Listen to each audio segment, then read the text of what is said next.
રાસાયણિક બંધન અને આણ્વીય રચનામાં આજે આપણે બુકનો એક ટોપિક જોઈશું 4.3.6 બંધની ધ્રુવીયતા. એને મેં આ રીતે લખ્યો છે, સહસંયોજક બંધમાં આયનીય લક્ષણ. જો આપણે બે પ્રકારના બંધની ચર્ચા કરી, એક હોય આયનીય બંધ અને બીજો સહસંયોજક બંધ. આયનીય બંધ ઇલેક્ટ્રોનની આપલે દ્વારા રચાય, જ્યારે સહસંયોજક બંધ જે છે એ ઇલેક્ટ્રોનની ભાગીદારી દ્વારા રચાય. પરંતુ મિત્રો, કોઈ બંધ સંપૂર્ણ આયનીય હોય કે પછી સંપૂર્ણ સહસંયોજક, એ બિલકુલ આદર્શ પરિસ્થિતિ છે. કોઈ પણ બંધ સંપૂર્ણ આયનીય પણ નથી હોતો, સંપૂર્ણ સહસંયોજક પણ નથી હોતું. જેમ કે હું એમ કહી દઉં કે હાઇડ્રોજન અણુમાં સહસંયોજક બંધ રચાય છે બે હાઇડ્રોજન પરમાણુ વચ્ચે, તો ભલે આપણે એને સહસંયોજક કહીએ છીએ, પણ છતાં પણ એમાં પણ થોડું ઘણું શું જોવા મળે છે, આયનીય લક્ષણ જોવા મળે છે. તો સહસંયોજક બંધમાં આયનીય લક્ષણ મતલબ વીજભાર ઉત્પન્ન થવું. સહસંયોજક બંધમાં પણ થોડા ઘણા પ્રમાણમાં શું ઉત્પન્ન થાય, જે પરમાણુઓ છે એની પર શું ઉત્પન્ન થાય છે, વીજભાર ઉત્પન્ન થાય છે.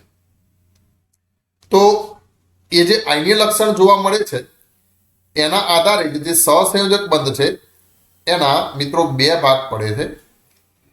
એક અધ્રુવીય સહસંયોજક બંધ અને બીજા નંબરમાં ધ્રુવીય સહસંયોજક બંધ. સમજો, આપણે એક ઉદાહરણથી સમજીએ. દાખલા તરીકે હું કેટલાક અણુ લઉં છું, H2, Cl2, O2, N2. આ અણુમાં તમે બધી લાક્ષણિકતા જુઓ. મેં સમાન પરમાણુ વાળા અણુ લીધા છે. હવે હું એમ કહી દઉં કે H2 માં એક ઇલેક્ટ્રોનની ભાગીદારી થઈને એકલ બંધ રચાય છે, સહસંયોજક બંધ. એ જ રીતે Cl માં પણ એકલ બંધ રચાય છે, સહસંયોજક બંધ. O2 માં પણ દ્વિબંધ રચાય છે, સહસંયોજક બંધ. તો અહીંયા તમે જોશો, જેમ કે આપણે H થી સમજીએ, તો આ બંને હાઇડ્રોજન પરમાણુ જે છે એક જ છે, એટલા માટે એની વિદ્યુત ઋણતા કેવી હોવાની? સમાન. એટલે અહીંયા હું શું કહી દઈશ, સમાન વિદ્યુત ઋણતા છે.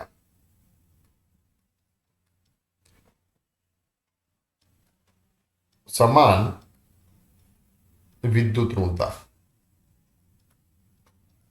તો અહીંયા થશે શું? બંનેની વિદ્યુત ઋણતા સમાન છે, બંધના ઇલેક્ટ્રોનની ભાગીદારી થઈ છે. હવે બંનેની વિદ્યુત ઋણતા સમાન હોવાથી બંધના ઇલેક્ટ્રોન એ એકે બાજુ ખેંચાયેલા નહીં રહે.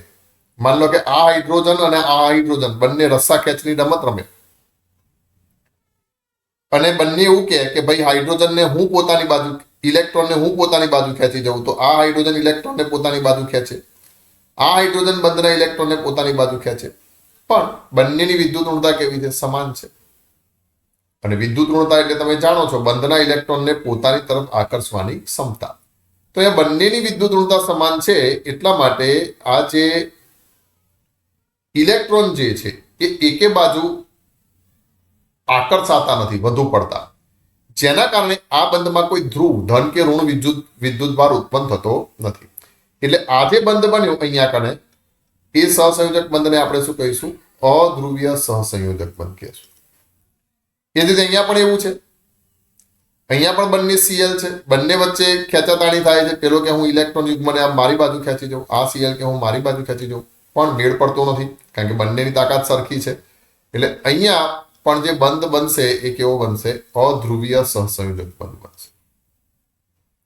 પણ હું જો બીજી વાત કરું, દાખલા તરીકે હું એમ કહી દઉં HCl, તો HCl માં એક H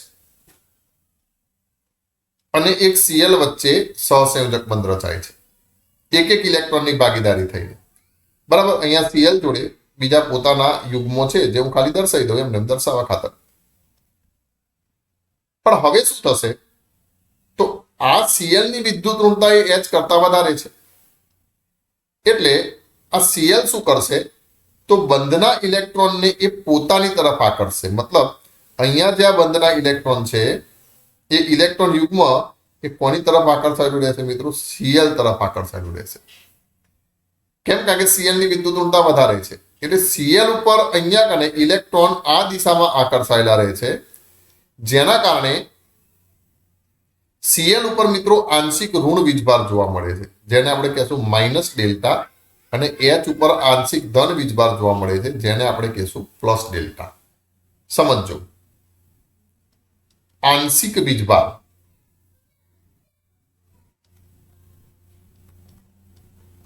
જેને આપણે કોના વડે દર્શાવીશું? ડેલ્ટા વડે દર્શાવીશું.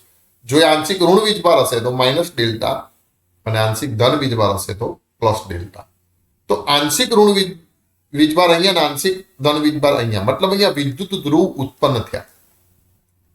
બરાબર. એટલે આ જે સહસંયોજક બંધ જે છે, એટલે આનો જે સહસંયોજક બંધ છે એ કેવો કહેવાશે મિત્રો? ધ્રુવીય સહસંયોજક બંધ કહેવાશે. અને અહીંયા એમ કહેવાય કે સહસંયોજક બંધનું ધ્રુવીભવન થયું. બરાબર. તો આવી રીતે સહસંયોજક બંધ બે પ્રકારના હોય છે મિત્રો, એક અધ્રુવીય સહસંયોજક બંધ અને ધ્રુવીય સહસંયોજક બંધ.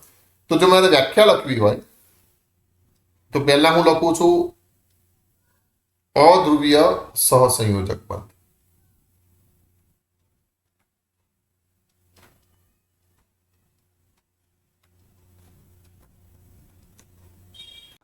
એની વ્યાખ્યા મેં લખીને જ રાખી છે કે સમાન વિદ્યુત ઋણતા ધરાવતા બે પરમાણુઓ વચ્ચે સહસંયોજક બંધ રચાય ત્યારે કોઈ પરમાણુ પર આંશિક વીજભાર ઉત્પન્ન થતો નથી. આવા બંધને અધ્રુવીય સહસંયોજક બંધ કહે છે. ખબર પડી ને? જ્યારે બંધના ઇલેક્ટ્રોન બંધ બને ત્યારે પરમાણુ વચ્ચે ખેંચતાણ થાય. શેની? ઇલેક્ટ્રોનને પોતાની તરફ લઈ જવાની. કેમ? કારણ કે આની જોડે કેન્દ્ર હશે, એ આના ઇલેક્ટ્રોનને પોતાની બાજુ ખેંચશે, અને આની જોડે કેન્દ્ર હશે, એ આના ઇલેક્ટ્રોનને પોતાની બાજુ ખેંચશે. પણ બંનેની તાકાત સરખી છે, એટલે પેલી રસ્સા ખેંચની રમત થતી હોય ને, એમાં કોઈ જીતશે નહીં. ઇલેક્ટ્રોન નું વિદ્યુત વાદળ જે છે એ બહુ ડાયવર્ટ થશે નહીં. એટલે આજે સહસંયોજક બંધ બનશે આવા સમાન પરમાણુ વાળામાં H2Cl2, એ બધો કેવા બનશે? અધ્રુવીય. ધ્રુવનો મતલબ છે ધન કે ઋણ ધ્રુવ. અહીંયા કને વીજભારના સ્વરૂપમાં ઉત્પન્ન થશે નહીં, એટલે બંધ કેવો બની ગયો? અધ્રુવીય. એ જ રીતે ધ્રુવીય સહસંયોજક બંધ. તો અહીંયા શું હશે? તો કે જુદી જુદી વિદ્યુત ઋણતા ધરાવતા પરમાણુ વચ્ચે રચાતા સહસંયોજક બંધમાં બંધના ઇલેક્ટ્રોન યુગ્મ કઈ બાજુ આકર્ષાયેલા રહે? વધુ વિદ્યુત ઋણ પરમાણુ તરફ આકર્ષાયેલા રહે છે.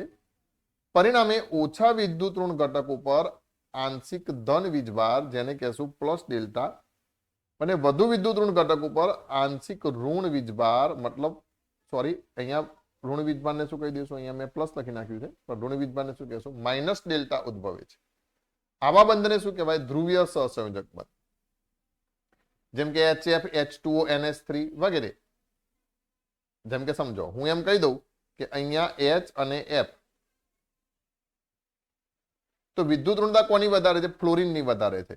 એટલે જે બંધના ઇલેક્ટ્રોન યુગ્મો હશે એ આ બાજુ ફ્લોરિન બાજુ આકર્ષાયેલા રહેશે. એટલે ફ્લોરિન ઉપર શું ઉત્પન્ન થશે? આંશિક ઋણ વીજભાર થશે ઉત્પન્ન, અને અહીંયા કને આંશિક ધન વીજભાર થશે. સમજો, અહીંયા આંશિક કહેવાનો મતલબ શું છે? તો આંશિક મતલબ પૂરેપૂરો વીજભાર નહીં. એકમ વીજભારની વેલ્યુ કેટલી છે મિત્રો? ખ્યાલ છે? તમે જાણો છો એકમ વીજભાર મતલબ એક ઇલેક્ટ્રોન પર કેટલો વીજભાર હોય? તો તમને ખ્યાલ છે 1.6 ગુણ્યા 10⁻⁹ કુલમ વીજભાર હોય. બરાબર. તો આ એક એકમ વીજભાર થયો. મતલબ જ્યારે આયનીય બંધમાં એક ઇલેક્ટ્રોનની આપલે થાય તો આટલો વીજભાર ચેન્જ થાય. પણ અહીંયા કને જો આખી આપલે નથી થતી, ભાગીદારી થાય છે, પણ ખાલી વિદ્યુત વાદળ આ બાજુ સહેજ ડાયવર્ટ થયેલું રહે છે. વિદ્યુત વાદળ આ બાજુ સહેજ ડાયવર્ટ થયેલું રહે છે. બરાબર. જેના કારણે અહીંયા જે વીજભાર હશે એ હંમેશા 1.6 ગુણ્યા 10⁻⁹ કુલમ કરતા કેવો હશે? ઓછો હશે. એટલે સમજી લેવાનું કે આંશિક વીજભારનું મૂલ્ય હંમેશા આના કરતા કેવું હશે? ઓછું જ હશે. ખબર પડી ને? મતલબ 1.6 ગુણ્યા 10⁻⁹ કુલમ કરતા આંશિક વીજભારનું મૂલ્ય હંમેશા કેવું હશે મિત્રો? ઓછું હશે. તો એટલા માટે એને આંશિક વીજભાર કીધેલો છે. તો આવા સહસંયોજક બંધને શું કહેવાય મિત્રો? ધ્રુવીય સહસંયોજક બંધ કહેવાય. અને પછી મેં અહીંયા એક નોંધ અલગ રંગથી બતાવી છે કે ધ્રુવીય સહસંયોજક બંધમાં દ્વિધ્રુવીય ચાક માત્રા ઉદ્ભવે છે. હવે સમજો, દ્વિધ્રુવીય ચાક માત્રા જેના માટે ઇંગ્લિશમાં શબ્દ છે ડાયપોલ મોમેન્ટ. મેં અહીંયા કને ગુજરાતીમાં એટલે લખ્યો છે કે ફિઝિક્સમાં પણ તમારે દ્વિધ્રુવીય ચાક માત્રા એની જગ્યાએ કયો શબ્દ આવશે? Dipole moment. ડાય એટલે દ્વિ, પોલ એટલે ધ્રુવ, અને ચાક માત્રા એટલે જે મોમેન્ટમ થશે એને શું કહેવાય? દ્વિધ્રુવીય ચાક માત્રા અથવા તો ડાયપોલ મોમેન્ટ. સમજો ધ્રુવીય સહસંયોજક બંધમાં કેવી રીતે દ્વિધ્રુવીય ચાક માત્રા ઉદ્ભવે? તો આપણે એક ઉદાહરણ લઈએ.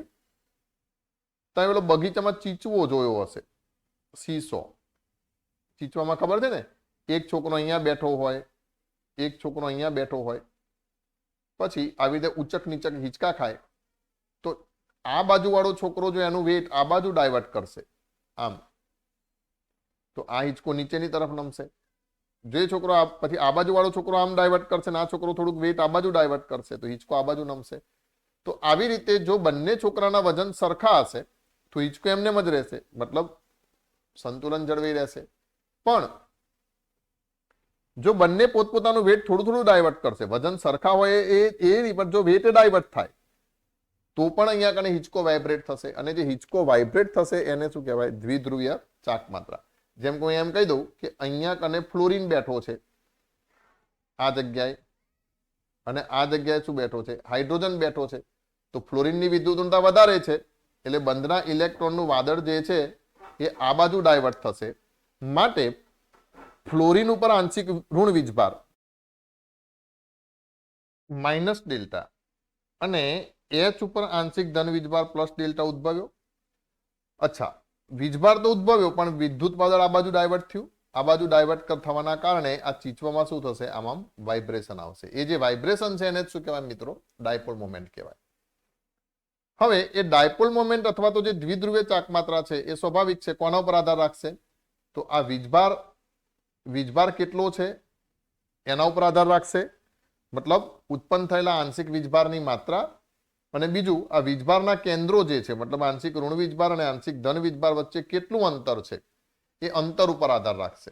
બરાબર? એટલે અહીંયા એના આધારે આપણે જે ડાયપોલ મોમેન્ટ, જેને આપણે મ્યુ કહીશું, એ ડાયપોલ મોમેન્ટ મ્યુ નું સૂત્ર મેં લખ્યું છે કે મ્યુ બરાબર ક્યુ ગુણ્યા આર. જ્યાં ક્યુ શું બતાડે છે? ઉત્પન્ન થયેલા આંશિક વીજભારની માત્રા, અને આર શું બતાડે છે? તો વીજભારના કેન્દ્રો વચ્ચેનું અંતર. એનો એકમ શું છે તો ધ્યાન રાખજો, એને આપણે ડીબાય એકમથી દર્શાવીશું. એક ડીબાય ને જો એસઆઈ એકમમાં લખવું હોય તો એ થશે 3.33.3.33564 ગુણ્યા 10⁻³ ઘાત. આ સીએમ નથી હો, ધ્યાન રાખજો, અહીંયા વચ્ચે લીટી કરી નાખું. સેન્ટીમીટર નથી, coulomb into metre. Coulomb metre છે, કેપિટલ સી, કારણ કે ક્યુ વિદ્યુતભારનો એકમ કુલમ અને આ જે અંતર જે છે એને શું કહી દઈશું? મીટર. તો એ ડીબાય નો એકમ થશે. હવે સમજો આપણે કેટલાક અણુમાં દ્વિધ્રુવીય ચાકમાત્રાની ગણતરી કરીએ. ગણતરી મતલબ એ દ્વિધ્રુવીય ચાકમાત્રા કઈ દિશામાં હશે? તો જે દ્વિધ્રુવીય ચાકમાત્રા છે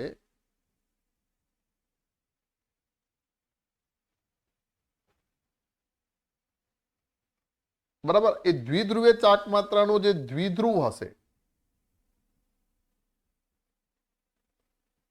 જેને આપણે ટૂંકમાં ઇંગ્લિશમાં ડાયપોલ કહીશું, વ્યવહારમાં પણ જનરલી આવું નામ આવશે, ડાયપોલ. એ ડાયપોલની દિશા કઈ રીતે નક્કી થાય તો સમજજો. જેમ કે મેં એમ કીધું કે એચ અને સીએલ વચ્ચે બંધ રચાયો, સહસંયોજક બંધ. હવે વિદ્યુતઋણતા કોની વધારે છે? ક્લોરીનની. એટલે બંધના ઇલેક્ટ્રોન જે છે કોના બાજુ આકર્ષાયેલા રહેશે? ક્લોરીન બાજુ. તો સીએલ ઉપર આંશિક ઋણ વીજભાર ઉત્પન્ન થશે, એચ ઉપર આંશિક ધન વીજભાર ઉત્પન્ન થશે. તો મારે હવે ડાયપોલની દિશા બતાવી હોય તો હું આવી નિશાની કરીને બતાવીશ. આ રીતે એચ થી સીએલ અને આમ કટ બતાવીશ. ધ્યાન રાખજો, રસાયણ વિજ્ઞાનમાં ડાયપોલ ઇલેક્ટ્રોનના પ્રવાહની દિશા બતાડશે. ઇલેક્ટ્રોનનો પ્રવાહ મતલબ ઇલેક્ટ્રોનની ઘનતા કઈ બાજુ ડાયવર્ટ જાય છે એ બતાડશે. શેમાં? આપણા કેમેસ્ટ્રીમાં. પણ તમે ફિઝિક્સમાં જોશો તો ડાયપોલ જે છે એ વિદ્યુત પ્રવાહની દિશા બતાડે. ખ્યાલ છે ને? રૈવાજિક પ્રવાહ, વિદ્યુત પ્રવાહ, ઇલેક્ટ્રોનના પ્રવાહની દિશા કેવી હોય? ઉલટી હોય. એટલે કેમેસ્ટ્રીમાં ડાયપોલ આ રીતે બતાડવાનું પણ જો આ જ વાત ફિઝિક્સમાં કરેલી હશે તો ડાયપોલ આમ બતાડેલું હશે. બરાબર, એટલે ડિટેલ ધ્યાન રાખજો, કેમેસ્ટ્રી ફિઝિક્સમાં લોચો ના થઈ જાય. તમને એમ થાય કે કેમ જુદું જુદું ભણવાનું, એટલે પણ કેમેસ્ટ્રીમાં એ ઇલેક્ટ્રોનના દિશાથી મતલબ છે, જ્યારે ફિઝિક્સમાં આપણે વિદ્યુત પ્રવાહની દિશાથી મતલબ છે. તો આ રીતે આ જે નિશાન જે છે એ દ્વિધ્રુવની દિશા છે અથવા તો ડાયપોલની દિશા છે. બરાબર. જો એક પ્રશ્ન હવે સમજીએ આ મુદ્દામાંથી, NH3 અને NF3 અણુમાં દ્વિધ્રુવીય ચાકમાત્રા સમજાવો. સ્વાધ્યાયનો 4.23 આ રીતે આપેલો છે, જેમાં થોડીક જ માહિતી આપવાની છે, પણ આ રીતે જે પ્રશ્ન જે છે એ તમારા માટે મોસ્ટ ટાઈમલી પ્રશ્ન બનશે. તમારા 11મા ધોરણની જે પરીક્ષા છે એમાં લગભગ આ પ્રશ્ન તમને આવશે, બાકી પરીક્ષા જ્યારે લેવાશે ત્યારે. એટલે બહુ અગત્યનો પ્રશ્ન છે, દર સાલ આવતો હોય છે. NH3 અને NF3 અણુમાં દ્વિધ્રુવીય ચાકમાત્રા સમજાવો. તો જો જેમ કે હું બે અણુ દોર દઉં, જેમ કે પહેલા હું દોર દઉં NH3 નો અણુ. તો એની જોડે આ 3 હાઇડ્રોજન જે છે એ જોડાયેલા છે, એટલે આ થયો NH3 નો અણુ. અને પછી અહીંયા હું દોરું છું NF3 નો અણુ, કે NF3 માં શું હશે, તો 3 ફ્લોરિન એકબીજા સાથે, ટૂંકમાં નાઇટ્રોજન સાથે જોડાયેલા છે. હવે નાઇટ્રોજન જોડે 5 ઇલેક્ટ્રોન, એક એકની ભાગીદારી હાઇડ્રોજન કરે છે, તો 2 ઇલેક્ટ્રોન યુગ્મ બાકી રહેશે. તો નાઇટ્રોજનના જે 2 ઇલેક્ટ્રોન યુગ્મ છે એ હું આ રીતે નાઇટ્રોજનની એક કક્ષક બતાવું છું, કે એની અંદર આ 2 ઇલેક્ટ્રોન યુગ્મ રહેલા છે, જેને આપણે અબંધકારક ઇલેક્ટ્રોન યુગ્મ કહીશું. એ જ રીતે અહીંયા પણ નાઇટ્રોજનમાં એવું જ બનશે. શું જોવા મળશે? અબંધકારક ઇલેક્ટ્રોન યુગ્મ જોવા મળશે એની આ કક્ષકમાં. હવે સવાલ એ કે NH3 અને NF3 એ બંનેમાંથી કોની દ્વિધ્રુવીય ચાકમાત્રા વધુ હશે? તો જો એની આપણે ગણતરી કરીએ અથવા સમજીએ. ગણતરી મતલબ ચોક્કસ આંકડાથી મતલબ નથી આપણે, પણ કોની વધુ છે એ સમજવા માટે હું તમને કહું. જેમ કે નાઇટ્રોજન અને હાઇડ્રોજનમાં વિદ્યુત ઋણતા કોની વધારે? તો નાઇટ્રોજનની વધારે. એટલે આ જે ડાયપોલ જે છે એ નાઇટ્રોજન બાજુ આકર્ષાયેલો રહેશે. એ જ રીતે અહીંયાથી પણ જે ડાયપોલ હશે એ કોની બાજુ? નાઇટ્રોજન બાજુ આકર્ષાયેલો રહેશે. અને અહીંયાથી પણ જે ડાયપોલ છે એ ક્યાં? નાઇટ્રોજન બાજુ આકર્ષાયેલો રહેશે. તો અહીંયા કને બધા ઇલેક્ટ્રોન કઈ બાજુ જાય છે? નાઇટ્રોજન બાજુ જાય છે. એટલે પરિણામી ડાયપોલ જે છે એ આપણને આ ઉપરની દિશા મળશે. ખ્યાલ આવે છે ને? એટલે આ જે મળશે એ શું થઈ ગયો? આ પરિણામી ડાયપોલ છે, અથવા તો પરિણામી દ્વિધ્રુવ, પણ આપણે ટૂંકમાં ડાયપોલ એવું કહીશું, જે બોલવામાં ઈજી રહે છે. પણ અહીંયા તમે જોશો આના કિસ્સામાં તો નાઇટ્રોજન કરતા વિદ્યુત ઋણતા કોની વધારે છે મિત્રો? ફ્લોરિનની વધારે છે. તો સ્વાભાવિક છે એનો ડાયપોલ આ ફ્લોરિન બાજુ આ ખેંચાશે, આ ફ્લોરિનનો અહીંયા અને આ ફ્લોરિનનો અહીંયા. વિદ્યુત ઋણતા અગત્યનો કન્સેપ્ટ હોય, એટલે ત્રીજા ચેપ્ટરમાં જે વિદ્યુત ઋણતા છે એ તો તમારે ખાસ ધ્યાન રાખવાનું. ઘણી બધી બાબતો એનાથી સોલ્વ થશે. તો જુઓ અહીંયા હવે પરિણામી ડાયપોલ જે છે એ આખો વિકેન્દ્રિત થઈ ગયો. ખબર પડી? અહીંયા કને એક જ સેન્ટરમાં બધું ભેગું થયું અને અહીંયા થયું. અહીંયા બધી જગ્યાએથી શું થઈ ગયું? આ છૂટું છૂટું થઈ ગયું. એટલે ભલે ને હું કહું છું પરિણામી ડાયપોલ આવી દિશામાં રહ્યો એવું ચોક્કસ ના કહી શકાય. આમ ને આમ ને આમ ને બધી જગ્યાએ જાય છે. તો તમે ચીચવાની અંદર જુઓ તો અસંતુલન કોનામાં ઊભું થયું? એક જ જગ્યાએ વધારે વિદ્યુત ભાર આવી ગયો હોય એવું કોનામાં બને? તો સ્વાભાવિક છે NH3 માં બને ને. બધા H નું અહીંયા ખેંચાઈ ગયું પાછું આમ, એટલે આ એક જ જગ્યાએ વધુ વીજભાર આવી જશે. આ બધી જગ્યાએ વીજભાર શું થઈ ગયો? વિખેરાઈ ગયો. એટલે જે દ્વિધ્રુવીય ચાકમાત્રા જે છે એ કોની વધારે હશે? NH3 ની વધારે હશે. થિયરીમાં પ્રશ્ન આવશે આ રીતે પણ આવે, NH3 અને NF3 અણુમાં દ્વિધ્રુવીય ચાકમાત્રા સમજાવો. અથવા એ રીતે પણ આવે કે NH3 ની દ્વિધ્રુવીય ચાકમાત્રા NF3 કરતા વધુ છે, કારણ આપો. હજી પણ વધારે ઊંડાણમાં કહું તો હાઇડ્રોજન કરતા ફ્લોરિનની વિદ્યુત ઋણતા વધુ છે, છતાં પણ NH3 ની દ્વિધ્રુવીય ચાકમાત્રા NF3 કરતા વધી જાય છે, કારણ આપો. તો પહેલા આપણે શું કહી દેશું? સમજાવો કે કારણ આપોમાં. પહેલા તો બંધારણ દોરી દેશું અને પછી કહેશું NH3 અને NF3 અણુમાં નાઇટ્રોજન પરમાણુ પર એક અબંધકારક ઇલેક્ટ્રોન યુગ્મ આવેલો છે. બીજા મુદ્દામાં NH3 NH3 અણુમાં નાઇટ્રોજનની વિદ્યુત ઋણતા હાઇડ્રોજન કરતા વધારે છે, જેથી NH બંધના દ્વિધ્રુવ નાઇટ્રોજન તરફ આકર્ષાયેલા રહે છે, જેથી પરિણામી ડાયપોલ એક જ દિશામાં મળે છે. જ્યારે NF3માં જે NF બંધ રચાય છે તેમાં ફ્લોરિનની વિદ્યુત ઋણતા નાઇટ્રોજન કરતા વધુ છે, જેથી પરિણામી ડાયપોલ NFની દિશામાં રચાશે અને એ વિકેન્દ્રિત થશે, મતલબ કેન્દ્રિત નથી થતું એક જગ્યાએ, વિકેન્દ્રિત થશે, જેથી પરિણામી દ્વિધ્રુવે ચાકમાત્રા જે છે એ NH3ની NF3 કરતા કેવી હોય છે? વધુ હોય છે. બરાબર. તો આ સિમ્પલ વાત થઈ કે તમારે પરિણામી દ્વિધ્રુવ કઈ દિશામાં જાય છે એના આધારે તમે નક્કી કરી શકશો કે ડાયપોલ મોમેન્ટ જે છે એ કોની વધારે છે અથવા તો કોની ઓછી છે. બીજું હું તમને એમ પૂછું કે એક ક્વેશ્ચન, ચલો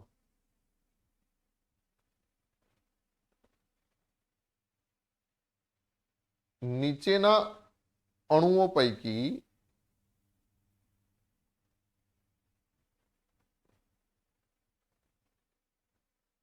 કોની દ્વિધ્રુવીય ચાકમાત્રા શૂન્ય હશે?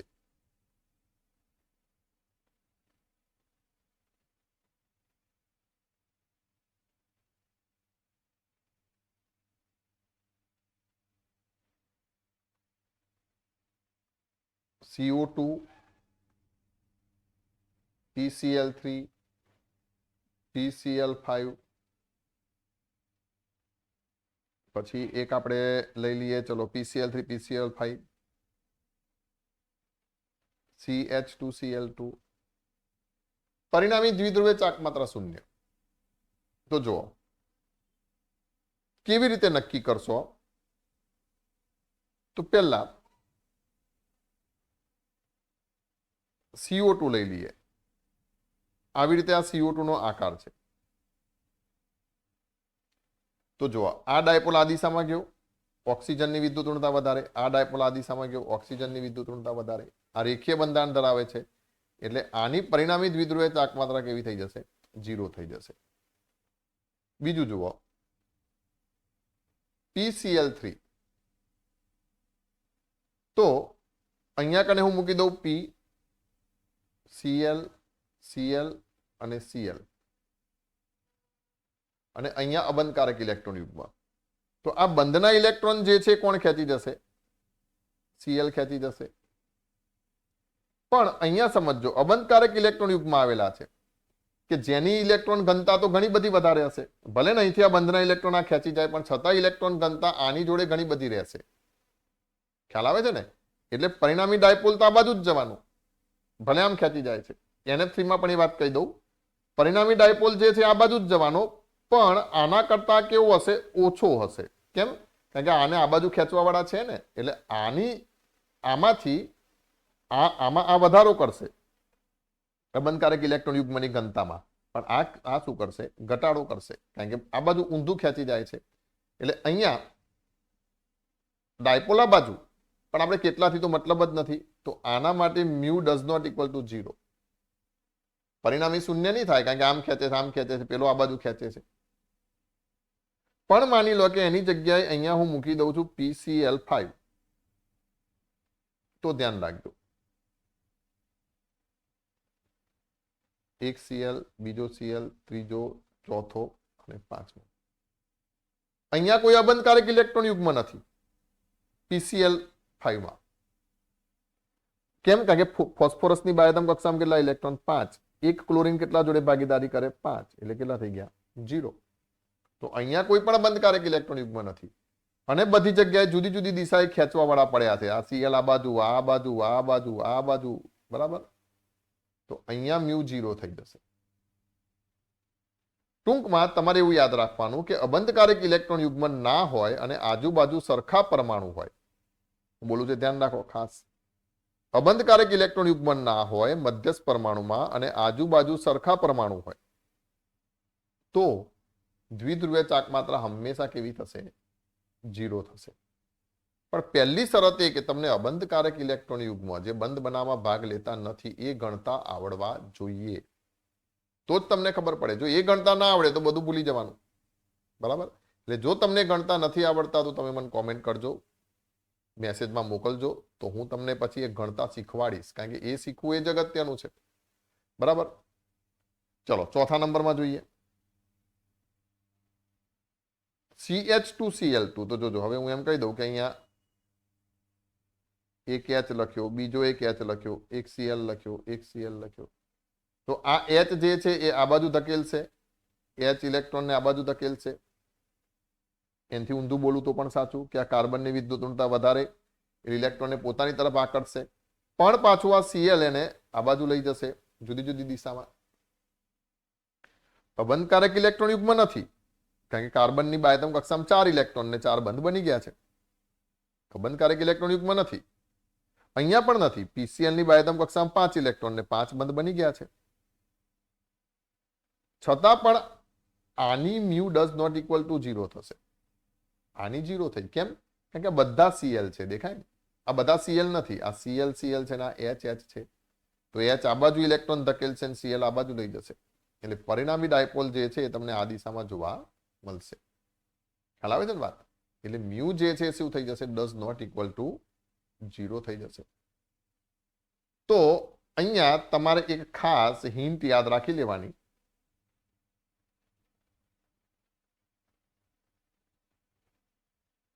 શું હિન્ટ કહી દઉં છું?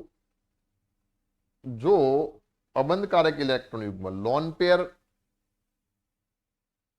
ના હોય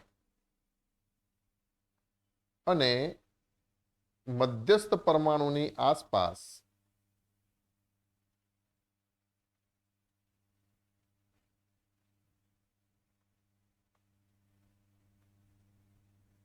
સમાન પરમાણુ આવેલા હોય,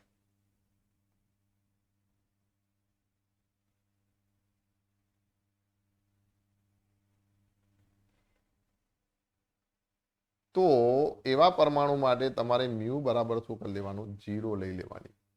ડાયપોલ મોમેન્ટ કેવી થઈ જશે? 0 થઈ જશે. બરાબર? તો આ આપણે ભણ્યા દ્વિધ્રુવીય ચાકમાત્રા. નીટ માટે આ દ્વિધ્રુવીય ચાકમાત્રા ખૂબ અગત્યનો ટોપિક છે. મારી જોડે આનું નીટનું લેક્ચર પણ છે, એવું હશે તો હું મોકલીશ, એ પણ તમે જોજો. આને જેમ જ હશે, જનરલી તો હું બધી વાતો કહી જ દઉં છું. તો જુઓ, હવે એક હોમવર્ક તમને આપી દઉં લાસ્ટમાં, એટલે તમે આ ગણતરી કરી શકો છો કે નહીં એ મારે જોવું છે. તો આપણે કેટલાક ક્વેશ્ચન જોઈએ.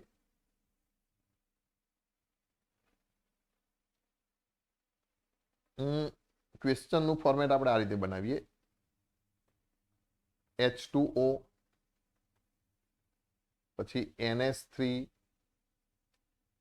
પછી PH3, પછી એકાદું લખું BeCl2, AlCl3 વગેરે અણુના મધ્યસ્થ પરમાણુમાં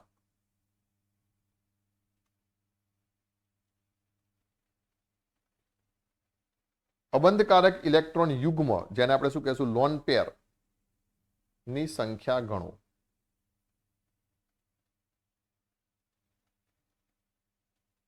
દાખલા તરીકે સમજો, હું એમ કહી દઉં, આપણે એક ઉદાહરણ લઈ લઈએ. ચલો એક ઉદાહરણ હું તમને બતાવી દઉં, હિન્ટ આપી દઉં એક ઉદાહરણથી. જેમ કે તમને કોઈએ એમ પૂછ્યું કે ભાઈ PF3 માં P ઉપર કેટલી LP હશે? તો હવે તમે સમજો, P ની બાહ્યતમ કક્ષામાં ઇલેક્ટ્રોન, તમારે શું કરવાનું? વેલેન્સ ઇલેક્ટ્રોન જે છે એના માઇનસ બોન્ડિંગ ઇલેક્ટ્રોન બાદ કરવાના. જે મળશે એ લોનલી ઇલેક્ટ્રોન મળશે. એ લોનલી ઇલેક્ટ્રોનને તમે 2 વડે ભાગશો તો તમને શું મળશે? લોન પેર મળશે.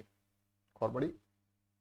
જો કે બધાને કઈ સૂત્ર સ્વરૂપે સ્વીકાર ના કરવાનું હોય, થોડું કોમન સેન્સથી ગણી નાખવાનું હોય.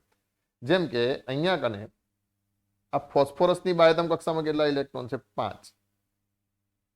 પણ એક એફ કેટલા જોડે ભાગીદારી કરે? તો એક એફ જે છે એ એક જોડે ભાગીદારી કરે, તો આ 3, બરાબર. તો આ 3 જોડે ભાગીદારી કરે. કેમ? કારણ કે એક એફ જોડે એક જોડે, તો 3 એફ કેટલા જોડે ભાગીદારી કરે? 3 જોડે ભાગીદારી કરશે. તો બોન્ડિંગ ઇલેક્ટ્રોન ખરા, પણ કોના? અહીંયા કને એફ ના, એટલે કે જે આજુબાજુ જે હોય ને એના. તો અહીંયા તમને કેટલા મળશે? 2 ઇલેક્ટ્રોન મળ્યા, જે શું થશે? Lonely electron. એને ભાગ્યા 2 કરશો તો લોન પેર કેટલી મળશે? 1 મળશે. ખ્યાલ આવે છે ને? કોઈ એમ કે HCl માં Cl પર કેટલા એલપી? તો સીધી વસ્તુ છે, તમારે સીધું જોઈ લેવાના. સૂત્ર બુત્ર એવું કશું નહીં. ચલો ચેકી નાખું, નહીં તો તમે હું સૂત્ર ગોખશો. શું કરી નાખીએ? ચલો, Cl જોડે કેટલા ઇલેક્ટ્રોન? 7. એક હાઇડ્રોજન કેટલા જોડે ભાગીદારી કરે? 1. તો બરાબર કેટલા થયા? 6. 6 ભાગ્યા 2 કરી નાખો એટલે કેટલા એલપી હોય? 3 એલપી હોય. સીધી વાત. એટલે અહીંયા કને આ 1, આ 2 અને કેટલા હશે? 3 હશે. બરાબર. ચલો ફટાફટ બીજું એક જોઈ લો. H2S માં S ઉપર કેટલા એલપી? એલપી થી લોન પેર, મતલબ અબંધકારક ઇલેક્ટ્રોન યુગ્મ. તો જોજો, S ની બાહ્યતમ કક્ષામાં કેટલા ઇલેક્ટ્રોન? તો 6. એ બધું ગણતા આવડવું જોઈએ પાછું. આવર્ત કોષ્ટક તો યાદ જ હોવું જોઈએ. સમૂહ નંબર 16 નું તત્વ, બાહ્યતમ કક્ષામાં કેટલા ઇલેક્ટ્રોન હોય? 6 હોય. તો S ની બાહ્યતમ કક્ષામાં કેટલા ઇલેક્ટ્રોન? 6. એક હાઇડ્રોજન કેટલા જોડે ભાગીદારી કરે? 1. તો 2 બાદ કર્યા તો કેટલા બચ્યા? 4. 4 ભાગ્યા 2 કરો એટલે કેટલા થયા? 2. તો અહીંયા શું થઈ ગયા? 2 એલપી થયા. મતલબ H2S ઉપર 1 એલપી અહીંયા અને 1 એલપી અહીંયા. 4 ઇલેક્ટ્રોન એટલે 2 શું થઈ ગયા? ઇલેક્ટ્રોનના યુગ્મ. ખબર પડી ને? તો સીધી રીતે તમે આ રીતે ગણી શકશો. તમે મને કહેજો, એલપી 0 પણ હોઈ શકે છે અહીંયા જવાબમાં. તો કેટલા લોન પેર છે એ તમારે મને ગણીને કહેવાનું છે. જો નથી ફાવતા તો મને થોડી કોમેન્ટ કરજો. બીજું તમને કહી દઉં ખાસ કે 1, 2, 3 અને 4 ચેપ્ટર તમને ફરજિયાત આવડવા જોઈએ. બીજા આખા 11 માનું એટલું બધું મહત્વ નથી. પહેલા 4 ચેપ્ટર એ કેમિસ્ટ્રીના પાયાના ચેપ્ટર છે, એટલે આપણે એમાં કોઈ ઉતાવળ કરી નથી. એટલે પેલા બોર્ડવાળા અમુક ટોપિકો જવા દે છે તો આપણે જવા દીધા નથી, કાપ્યા નથી. એટલે ધ્યાન રાખજો, એ 4 ચેપ્ટર કમ્પ્લીટ જ આવડવા જોઈએ. એટલે તૈયારી ખાસ કરતા રહેજો. આવર્ત કોષ્ટક યાદ જ હોવું જોઈએ. કયા સમૂહની અંદર કેટલા ઇલેક્ટ્રોન બાહ્યતમ કક્ષામાં હશે એ સીધી ખબર પડી જવી જોઈએ. બરાબર. તો આ બધી વસ્તુ ધ્યાન રાખજો અને પ્રેક્ટિસ કરતા રહેજો. કોઈ કન્ફ્યુઝન હોય તો સીધા મને મેસેજ કરજો બિંદાસ તમારે. હો ને? તો મળીએ નેક્સ્ટ લેક્ચરમાં.